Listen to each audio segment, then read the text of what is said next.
Jai Gurudev, dear students.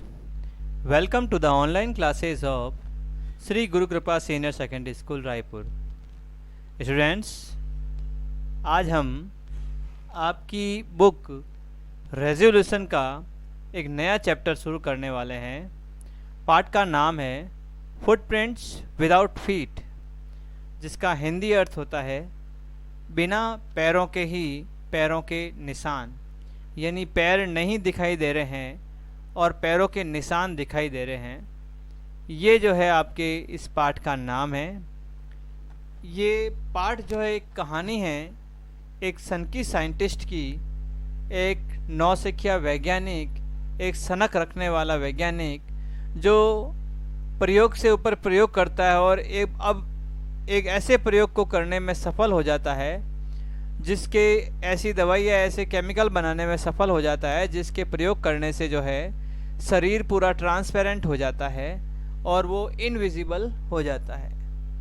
किस तरह से वो इस इनविजिबिलिटी का फ़ायदा उठाता है, क्या क्या उसको परेशानियां झेलनी पड़ती है और कैसे वो इस इनविजिबिलिटी को प्राप्त करता है, यानी इसके केमिकल का निर्माण या इसकी दवाई का निर्माण या इसका प्रयोग कैसे करता है, वो इस पार्ट में बताया गया है. तो आइए शुरू करते हैं अपना आज का topic footprints without feet part first.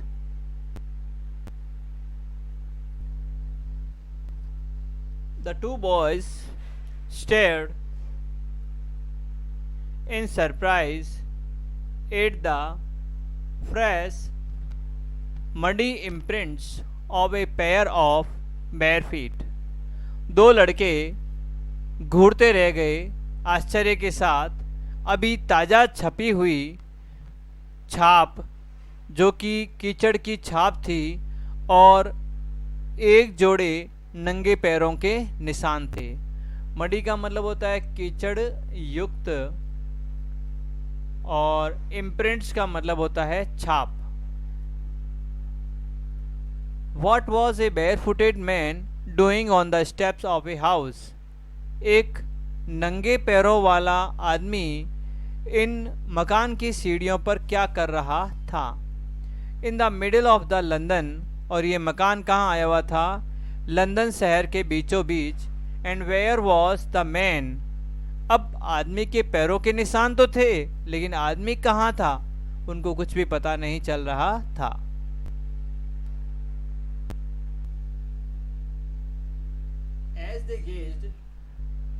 As they gazed, जैसे ही उन्होंने घूर के देखा, गेज का मतलब एक टक देखना, घूर के देखना. A remarkable sight met their eyes, एक बहुत ही विशेष दृश्य उनकी आंखों के सामने आया. A fresh footmark appeared from nowhere, फिर से एक ताज़ा पैरों का निशान पता नहीं कहाँ से प्रकट हो गया. फर्दर फुटप्रिंट्स फॉलोड, और इसके बाद तो एक के बाद एक पैरों के निशान नज़र आते गए. वन आफ्टर अनदर, एक के बाद एक. Descending the steps and progressing down the street. Descending का मतलब होता है टॉप टू डाउन, यानी ऊपर से नीचे की ओर, और असेंडिंग का मतलब होता है नीचे से ऊपर की ओर. तो यहाँ कह रहे हैं डिसेंडिंग द स्टेप्स, यानी सीढ़ियों के नीचे की ओर आते हुए. And progressing down the street, और गली में आगे की ओर बढ़ते हुए, यानी एक के बाद दूसरा, दूसरे के बाद तीसरा. इस तरह से पैरों की छाप जो है केवल नज़र आ रही थी लेकिन पैर कहीं भी नज़र नहीं आ रहे थे. The boys followed fascinated until the muddy impressions became fainter and at last disappeared altogether. The boys, लड़कों ने, कौन से लड़के जो यहाँ आया है, द टू बॉयज, उनकी बात कर रहे हैं. द बॉयज फॉलोड फैसिनेटेड, बच्चों ने ही आकर्षित होते हुए पीछा किया. until the muddy impressions became fainter and fainter, जब तक कि ये कीचड़ की छाप कमज़ोर और कमज़ोर नहीं होती गई. फेंट का मतलब होता है किसी चीज़ का कमज़ोर पड़ना, फीका पड़ना. तो जब तक कि पैरों के छाप की निशान फीकी नहीं पड़ती गई तब तक वे जो है दोनों लड़के उन पैरों के निशान को जो है पीछा करते रहे. And at last disappeared all together, और अंत में एक समय ऐसा आया कि ये दोनों के दोनों पैर एक साथ ही गायब हो गए। The explanation of the mystery was really simple enough. इस रहस्य का व्याख्या जो है बहुत ही सरल है। The bewildered boys had been following a scientist. अब देखो यहाँ लेखक जो है उस रहस्य से पर्दा उठा रहा है। द बेविल्डर्ड बॉयज यानी भौचक्के हुए, जो हतप्रद हो जाते हैं, भौचक्के हुए हो जाते हैं, ऐसे लड़के हैड बीन फॉलोइंग, वो पीछा कर रहे थे, ए साइंटिस्ट, एक वैज्ञानिक का, हु हैड जस्ट डिस्कवर्ड, जिसने अभी अभी खोज निकाली है, how to make the human body transparent, यानी एक ऐसी दवाई उसने खोज ली है कि जिससे मनुष्य की जो शरीर है वो ट्रांसपेरेंट हो जाता है। ट्रांसपेरेंट वर्ड का मतलब होता है आर पार। जिस चीज़ के आप आर पार देख सको उसको ट्रांसपेरेंट कहा जाता है। तो मनुष्य का शरीर जब ट्रांसपेरेंट हो जाएगा, आर पार हो जाएगा, तो शरीर का कोई पता ही नहीं चलेगा। Griffin the scientist. अब देखो यहाँ ग्रिफिन का पूरा परिचय आ रहा है। ग्रिफिन द साइंटिस्ट, नाम है उस साइंटिस्ट का ग्रिफिन, और एक वैज्ञानिक। अब इस वैज्ञानिक की खासियत बता रहे हैं। Had carried out experiment after experiment to prove that the human body could become invisible, यानी उस वैज्ञानिक ने जो है एक के बाद एक कई प्रयोग किए और उसने अंत में ये सिद्ध कर दी, उस बात को प्रूव करने के लिए उसने प्रयोग किए कि human body could become invisible, कि मनुष्य का शरीर जो है अदृश्य हो सकता है। अदृश्य का मतलब जो किसी को दिखाई नहीं दे। Finally he swallowed certain rare drugs and his body became as transparent as sheet of glass, though it also remained as solid as glass। तो वैज्ञानिक जो है समय समय पर खोज करता रहता है और अंत में एक समय ऐसा आया जब उसने कुछ निश्चित दवाइयाँ जो है निगल ली,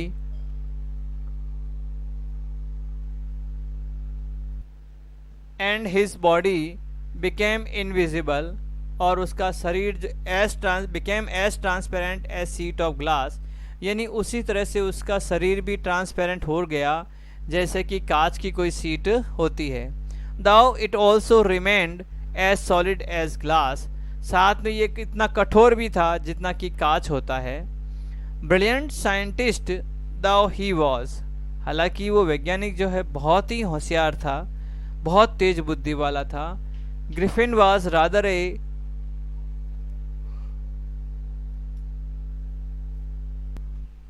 लॉलेस पर्सन, यानी वो बहुत होशियार वैज्ञानिक तो था लेकिन उसमें कमी क्या थी? रादर ए लॉलेस पर्सन, यानी एक कानून विहीन, यानी ऐसा व्यक्ति जो कानून की पालना नहीं करता है, ऐसा व्यक्ति था। His landlord disliked him.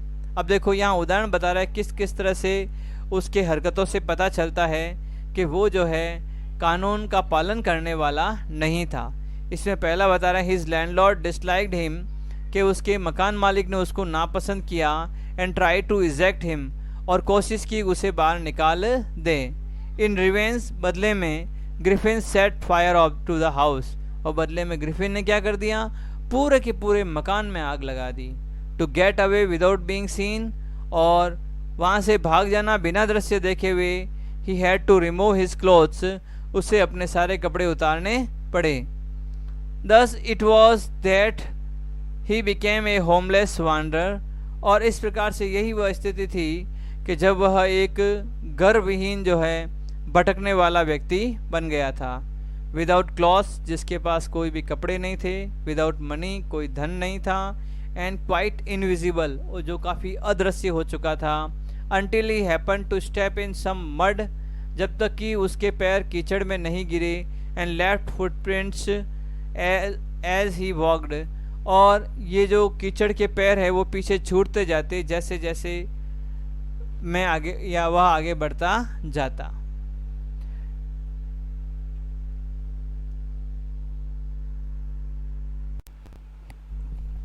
He escaped easily enough from the boys who followed his footprints in London. He escaped easily, enough from the boys, वह उन लड़कों से बड़ी आसानी से बच निकला। हु फॉलोड हिज फुटप्रिंट्स, जो कि उसके पैरों की छाप का पीछा कर रहे थे इन लंदन की गलियों में। But his adventures were by no means over, लेकिन उसके जो इस प्रकार के रोमांचक कार्य हैं वो किसी भी कारण से अभी समाप्त नहीं हुए थे। He had chosen a bad time of the year to wander about London without clothes. अब देखो, ये तो हुआ था कि भाई उस लड़कों ने उसका पीछा किया जब उसके पैरों की छाप देखी। इसके अलावा भी बहुत सारे रोमांचक घटनाएं उसके साथ घटी। अब जिसमें बता रहे हैं कि he had chosen a bad time of the year, उसने साल का सबसे बुरा समय चुना था। To wander about London without clothes, इस पूरे लंदन में भटकने का, और वो भी बिना कपड़ों के।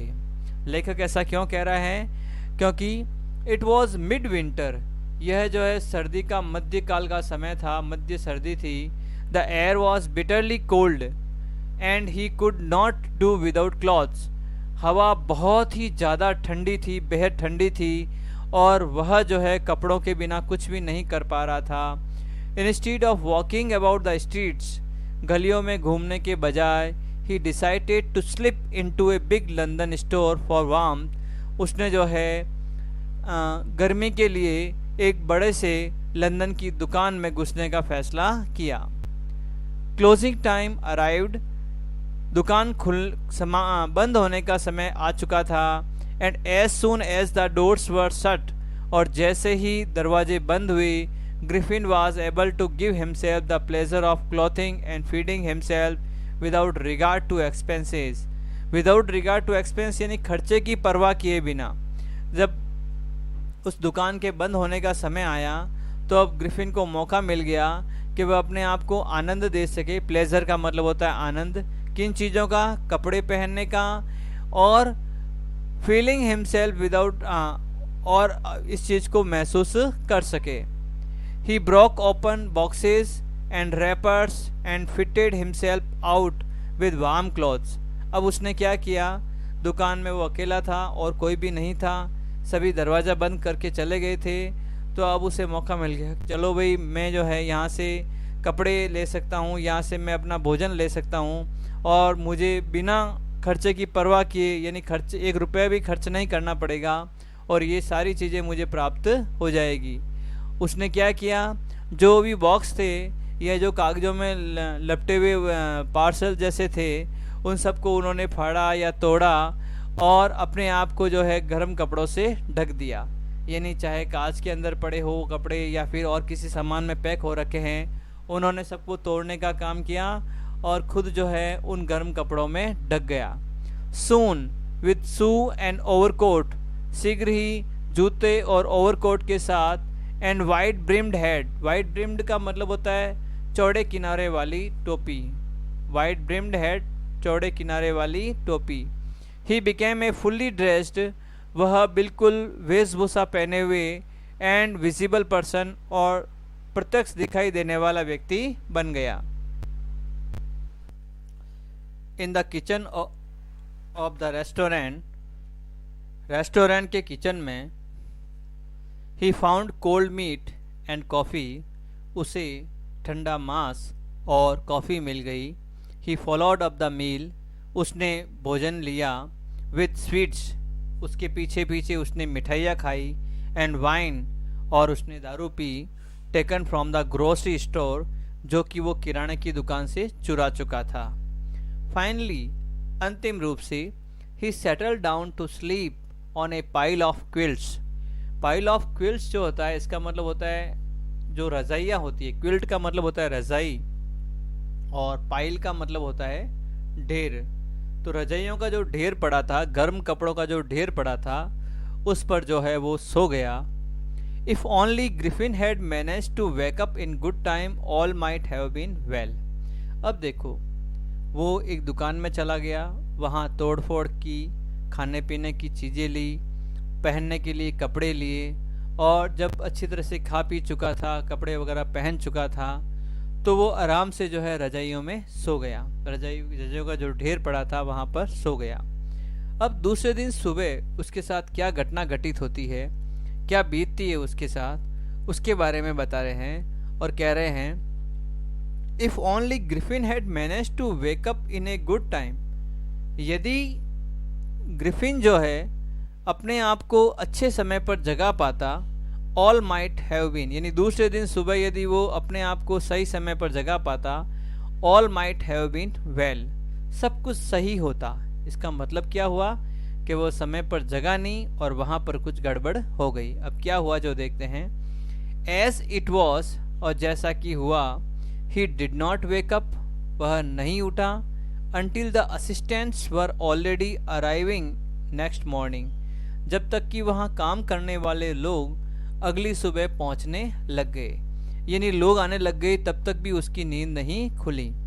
When he saw a couple of them approaching, और जब उसने देखा कि उनमें से दो व्यक्ति उनकी ओर आ रहे हैं, he panicked, उसे एकदम परेशानी हुई, and began to run, और उसने दौड़ना शुरू किया। दे नेचुरली गैव चेस, और स्वाभाविक रूप से जिस तरह से कोई भी व्यक्ति यदि आपके सामने भागता है और आपको लगता है वह चोर है, तो आप उसका क्या करते हैं, पीछा करते हैं। वैसे के वैसे जो काम करने वाले दो व्यक्ति थे, जब उन्होंने ऐसे व्यक्ति को देखा जिसके सिर नहीं है, हाथ नहीं है, पैर नहीं है, और फिर भी वो हिलडुल रहा है, कुछ न कुछ हरकत कर रहा है, तो उन्होंने जो है उसका पीछा करने का प्रयास किया और वे दौड़ने लगे। In the end he was able to escape only by quickly taking off his newly found clothes। अब देखो लोग उसके, या जो दो कर्मचारी थे उसके पीछे पड़ गए। ऐसा क्यों हुआ कि वो उसे देख पा रहे थे, तो इसका कारण यह था कि उसका शरीर तो इनविजिबल या ट्रांसपेरेंट हो गया था, लेकिन जब उसने उस शरीर पर कपड़े धारण किए जो उसने वहाँ बड़े से लंदन स्टोर में चुराए थे और टोप वगैरह पहनी, तो उसका शरीर नज़र नहीं आ रहा था, लेकिन ये कपड़े नज़र आ रहे थे, और ज्यों ज्यों वह चल रहा था उसके कपड़े भी चलते हुए नज़र आ रहे थे। तो वह बड़ी आसानी से लोगों द्वारा पीछा किया जाता रहा, और जब उसे पता चला कि उसका इस कारण से लोग पीछा कर रहे हैं कि वो सबको नज़र आ रहा है, तो धीरे धीरे उसने अपने सारे कपड़े उतार लिए जो कि अभी अभी उसने दुकान से चुराए थे, और अंत में वो वहाँ से निकलने में जो है कामयाब हो गया। So once more he found himself invisible but naked in the chill January air, और एक बार फिर से वह जो है उसने अपने आप को अदृश्य पाया, और वह जो है जनवरी की ठंडी हवा में नग्न रूप से घूमता रहा। The time he decided to try the shock of a theatrical company in the hope of finding not only clothes but also something that would hide the empty space above his shoulders. Shivering with cold, he hurried to Drury Lane, the center of the theatre world. अब हुआ क्या, जब वो वहाँ London store से भागा, उसने कपड़े पहन रखे थे, तो उन कपड़ों के कारण से वो हिलता डुलता नज़र आ रहा था। धीरे धीरे उसने अपने शरीर से सारे कपड़े अलग किए, तब जाकर वो एक बार फिर से इनविजिबल हो गया। This time he decided to try the stock of theatrical company in the hope of finding not only clothes but also something that would hide the empty space. अब यही वो समय था जब उसने तय किया कि मैं जो है, जो थिएटर की जो कंपनी होती है, नाटक करने वाली जो कंपनी होती है, वहाँ की सामग्री में से कुछ ऐसी चीज़ें चुराऊँ, ऐसी चीज़ें प्राप्त करूँ जो कि केवल कपड़े ही नहीं हो, बल्कि कुछ ऐसा भी हो जो कि कपड़ों के बीच में जो मेरी खाली जगह है उसको जो है भर सके। जैसे कि उसके कंधे के ऊपर, और कंधे के ऊपर का जो भाग था वो, shivering with cold he hurried to Drury Lane, तब वह जो है ठंड से कांपता हुआ ड्रूरी लेन नाम की एक जगह पर गया। The centre of the theatre world, जो कि नाटक कंपनी का केंद्रीय स्थान है, यह जो नाटक का केंद्रीय स्थान है।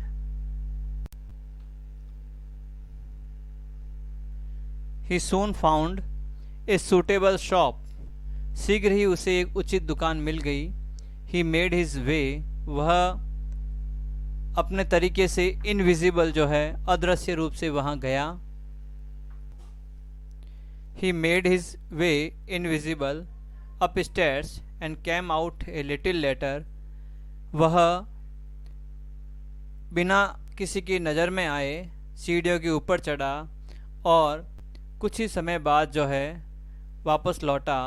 Wearing bandages round his forehead, अपने ललाट के चारों ओर बैंडेज पहने हुए, डार्क ग्लासेस, गहरे चश्मे को धारण किए हुए, फॉल्स नोज, झूठी नाक, बिग बुसी साइड विस्कर्स और झाड़ियों के समान बड़ी बड़ी दाढ़ी, एंड ए लार्ज हैट और एक बड़ी सी टोप। यानी to escape without being seen, बिना नज़र आए बच निकलते हुए, he callously attack the shopkeeper, उसने बड़ी कठोरता से जो है दुकानदार पर आक्रमण किया, फ्रॉम बिहाइंड, पीछे से, after which he robbed him all the money he could find, और बाद में उसने उसका सारा धन लूट लिया। अब ग्रिफिन ने क्या किया कि वह कपड़े पहनना चाहता था ताकि उसे ठंड नहीं लगे, लेकिन वह ऐसा रूप धारण करना चाहता था जिससे कि लोगों को ये नहीं लगे कोई चलते फिरते कपड़े नज़र आ रहे हैं। उसका चेहरा जो है उसने इस तरह से बना दिया, उसने अपने ललाट पर जो है पट्टी बांध दी, काले चश्मा पहन लिया, झूठी नाक लगा दी और बड़ी बड़ी दाढ़ी जो है वो लगा दी। इससे क्या हुआ, उसका चेहरा नज़र सा आने लगा और वो एक अजीब सी चीज़ नहीं लगने लगा। और जब उसने इस प्रकार का रूप धारण कर लिया तो अब उसने सोचा कि ये दुकानदार मुझे देख लेगा तो मैं इससे नज़र चुरा के भागूं। तो उसने क्या किया, दुकानदार पर जोरदार आक्रमण किया और उसका सारा धन लूट कर भाग गया। Eager to get away from crowded London, भीड़ भाड़ भरे लंदन से भागने की उत्सुकता में, he took a train to the village of Iping, उसने जो है इपिंग जाने वाली ट्रेन इपिंग जाने वाली ट्रेन में चढ़ गया। Where he booked 2 rooms at the local inn, जहाँ पर उसने जो है एक स्थानीय सराय में 2 कमरे बुक कर लिए या अपने लिए आरक्षित कर दिए। The arrival of A stranger, एक अजनबी का पहुँचना, एट एन इन, एक सराय में, इन विंटर, सर्दी के समय में, was in any case N unusual event, वास्तव में किसी भी मामले में ये एक असाधारण घटना थी। ए stranger of such uncommon appearance, और वो अजनबी भी कैसा था, इस प्रकार के असाधारण वेशभूषा वाला, अपीयरेंस का मतलब वेशभूषा या दृश्य प्रकट होने वाला। सेट ऑल टंग्स वैगिंग, इसने जो है सभी को बातों में या सभी को फुसफुसाहट में लगा दिया। Mrs Hall, the landlord's wife, Mrs Hall जो कि उस मकान मालिक की पत्नी थी, made every effort to be friendly, उसने बहुत सारे प्रयास किए ग्रिफिन के साथ मित्रता बढ़ाने के, but Griffin had no desire to talk and told her, Griffin की कोई भी इच्छा नहीं थी उससे बात करने की और उसे बताने की। My reason for coming to Iping is a desire for solitude, Iping आने के पीछे मेरा कारण यह है कि मुझे एकांत की तलाश थी। I do not wish to be disturbed in my work, मैं चाहता हूँ कि मुझे अपने काम में कोई भी डिस्टर्ब नहीं करे। Besides an accident has affected my face, और इन सब के अलावा एक बात मैं आप सभी को बता देता हूँ कि एक दुर्घटना के कारण ये मेरा सारा चेहरा जो है बिगड़ गया है। तो इस तरह से ग्रिफिन ने अपना परिचय जो है सराय वालों को दिया, जिससे कि सराय वालों के मन में जो भी संदेह थे वो सारे दूर हो जाए। Satisfied that her guest was an eccentric scientist, इस बात से संतुष्ट होते हुए कि उसका मेहमान एक एसेंट्रिक बोलते हैं सनकी को, एसेंट्रिक का मतलब होता है सनकी, किसी भी काम की करने की सनक होना। तो इस बात से संतुष्ट होते हुए कि उसका जो मेहमान है वो एक सनकी वैज्ञानिक है, and in the view of the fact, और सबसे बड़ी बात यह है, सच ये था, that he had paid her in advance, कि उसने जो है मकान मालकिन को सारा कुछ किराया या जो भी है पैसा वो एडवांस में ही दे दिया था। Mrs Hall was prepared to excuse his strange habits and irritable temper. Mrs Hall जो है वो तैयार हो गई अपने अजीब सी आदतों और गुस्सा करने वाले स्वभाव को दूर रखने में। But the stolen money did not last long, लेकिन चुराया हुआ पैसा ज़्यादा लंबे समय तक चलने वाला नहीं है। And presently Griffin had to admit that he had no more ready cash. और जैसे जैसे पैसा ख़त्म होता गया, ग्रिफिन को अंत में ये स्वीकार करना पड़ा कि उसके पास कोई भी तैयार जो है रुपया नहीं है। ही प्रिटेंडेड, उसने बहाना बनाया, however that he was expecting a cheque to arrive at any moment, कि वह जो है इस बात की उम्मीद कर रहा है कि एक चेक उसके पास कभी भी आ सकता है। तो इस तरह से जो है वह एक सराय में जाकर रहता है और वहाँ जो उसके पैसे चुरा कर लाया था वो धीरे धीरे ख़त्म होने लगते हैं। तब वो आगे क्या करता है वो देखते हैं।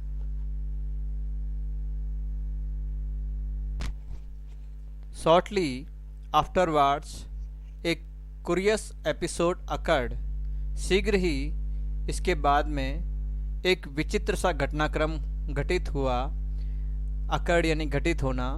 Very early in the morning, दूसरे दिन सुबह बहुत ही जल्दी, एक clergyman and his wife were awakened by noise in the study.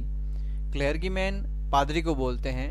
एक पादरी और उसकी पत्नी जो है वो अध्ययन कक्ष में किसी शोर के कारण से, नॉइजेस यानी किसी प्रकार की शोर होना, आवाज़ें होना, उनसे जो है जग गए। क्रिपिंग डाउन स्टेयर्स यानी बिल्कुल दबे पांव सीढ़ियों से नीचे आते हुए, the heard the chink of money, उन्होंने जो है पैसों के टन टन की आवाज़ या पैसे की जो सिक्कों की खनखनाहट होती है उसकी आवाज़ सुनी। Being taken from the clergyman's desk, पादरी की मेज से चुराए जाते हुए। विदाउट मेकिंग एनी नॉइज, बिना कोई आवाज़ किए हुए, विद ए पॉकर, आग पकड़ने वाले चिमटे को हाथ में लिए हुए, grasp firmly in his hand, जो कि कठोरता से उसके हाथों में पकड़ा हुआ था। The clergy flung open the door, clergyman यानी पादरी ने क्या किया, झटके से दरवाजे को खोल दिया। सरेंडर, अपने आप को हमारे हवाले कर दो। Then to his amazement he realize that the room appear to be empty, और जो ही वो रूम के अंदर घुसा उसने पहले जोर से कहा भाई जो भी है अपने आप को मेरे हवाले कर दो। और दूसरे ही पल जो उसने कमरे की ओर दृष्टि दोहराई तो उसके आश्चर्य का ठिकाना नहीं रहा। उसने देखा कि कमरा बिल्कुल खाली था। He and his wife looked under the desk, उसने और उसकी पत्नी ने मेज के नीचे देखा, बिहाइंड द कर्टेंस, पर्दों के पीछे देखा, and even up the chimney, और यहाँ तक कि चिमनी में भी देखा। There wasn't a sign of anybody, वहाँ किसी भी व्यक्ति का कोई भी निशान नहीं था। यट फिर भी the desk had been open and the housekeeping money was missing, और डेस्क जो है खुली हुई थी और उसमें से जो घरेलू खर्चों के लिए रखा गया धन था वह वॉज मिसिंग यानी वहाँ से गायब था। एक्स्ट्रा ऑर्डिनरी अफेयर, बहुत ही असाधारण मामला है। The clergyman kept saying for the rest of the day, पूरे दिन भर वो पादरी यही कहता रहा, अरे बड़ी अजीब सी घटना घटी, बड़ा अजीब सा मामला हुआ। But it was not as extraordinary as the behaviour of Mrs Hall's furniture a little later that morning, और ये इतना असाधारण नहीं था जितना कि मिसिज हॉल का जो फर्नीचर था, मिसिज हॉल नाम है एक लेडी का, उसका जो फर्नीचर था वो थोड़ी देर बाद में वहाँ जो घटनाक्रम हुआ वो इससे भी ज़्यादा अजीब था। The landlord and his wife were up very early and were surprise to see the scientist door wide open, जो मकान मालिक है और उसकी पत्नी है वह दूसरे दिन जल्दी उठ गए और ये देख के आश्चर्यचकित हो गए कि साइंटिस्ट का जो रूम का दरवाज़ा है वो खुला हुआ है। Usually it was shut and locked, सामान्य रूप से ये बंद रहता। तो the scientist door wide open, जो वैज्ञानिक के कमरे का दरवाज़ा था वह पूरी तरह खुला हुआ था। Usually it was shut and locked, सामान्य रूप से ये बंद रहता है और साथ ही उसमें ताला भी लगा हुआ रहता है। And he was furious if anyone entered, और यदि कोई इसमें प्रवेश कर जाता है तो साइंटिस्ट को या वैज्ञानिक को बहुत ज़्यादा गुस्सा आता है। तो इस तरह से विद्यार्थियों आज हम इतना ही पढ़ेंगे इस पाठ को। यहाँ तक आपने देखा कि किस तरह से ग्रिफिन नाम का जो साइंटिस्ट है वो अपनी सनक सनक में एक ऐसी दवाई का निर्माण कर लेता है जो कि किसी भी मनुष्य के शरीर को ट्रांसपेरेंट बना देती है, और इस दवाई का वह सबसे पहले खुद पर ही प्रयोग करता है। और उसके साथ साथ जो जो घटनाएं होती है वो अब तक हमने देखी कि किस तरह से सबसे पहले उसके कीचड़ से समे पैरों के निशान जो है किसी के द्वारा दो बच्चों के द्वारा, दो लड़कों के द्वारा देख लिए जाते हैं और उसका पीछा किया जाता है। फिर वह लंदन के एक स्टोर में घुस जाता है, वहाँ भी दूसरे दिन सुबह जो है वह कपड़ों के कारण जो है पीछा किया जाता है। उसके बाद में वह एक होटल में जाकर रहता है और किस तरह से पादरी की दराज से पैसे चुराता है, और किस तरह से जो है मिसेस हॉल जो कि वहाँ की मकान मालिक की पत्नी थी, उसका जो फर्नीचर था उसके साथ जो घटनाक्रम शुरुआत होता है उसको हमने देखा। इस वीडियो को देखने के बाद जो भी आपको निर्देश दिए जाते हैं क्वेश्चन आंसर करने के, वो क्वेश्चन आंसर आपको अपनी नोटबुक में करने हैं, और वीडियो को बार बार देखकर आपको पाठ का शुरुआत और पाठ को जो है समझना है कि क्या इस कहानी में बताया हुआ है। थैंक्स एंड जय गुरुदेव।